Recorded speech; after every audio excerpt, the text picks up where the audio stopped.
Yeah, so essentially I think you asked, so since I'm not bringing the design and architecture under my umbrella, how's that relationship working between them and pre-construction and myself and our team?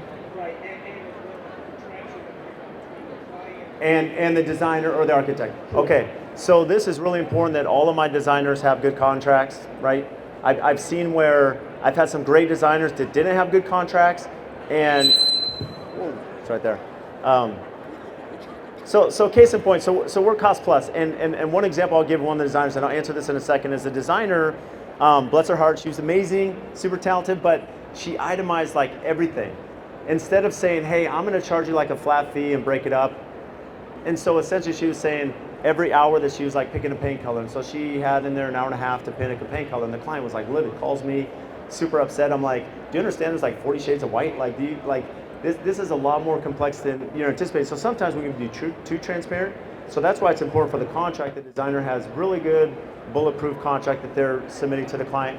I'm doing a pre-construction contract or fee with all of my clients. So they're paying a pre-construction fee as we're working this 12 months, 24 months in design in collaboration with the designer and architect who are contracted direct to the client. In most cases, I don't even see their contract. I have seen some, but they're always contracted direct. I'm familiar a little bit, not so much of the contractual or payment details, but just on when they're going to be involved with me as we start coordinating. Did that answer that? Does that answer it, Reggie?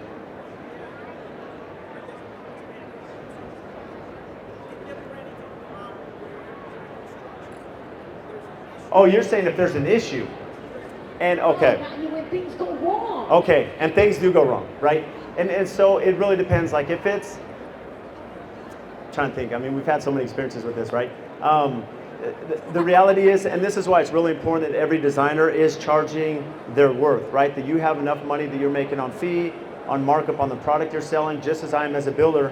Because sometimes things go wrong and you can't blame the client. And I've had some designers, some really good ones that say, hey, Brad, I specified this, it's wrong, there's gonna be a cost. And then now it's, you know, for the sake of the relationship, instead of like just dumping on my designer saying you need to eat this $5,000 issue, it's like me vetting out, okay, go to my subcontractor, trade partner, hey, there's an issue, there's a mistake, it's no one's fault, help me out, right? Can we get this done for $1,300 or whatever? And then it's because the designer's eating this cost, can we work through that? So there has to be some teamwork, and that's why that relationship's really important, because that stuff will come up. And there's no easy solution. The reality is, like, I have a job that's 2.5 year design, 2.5 year build. It's 20,000 square feet. I mean, there's stuff that's gonna fall through the cracks, so. So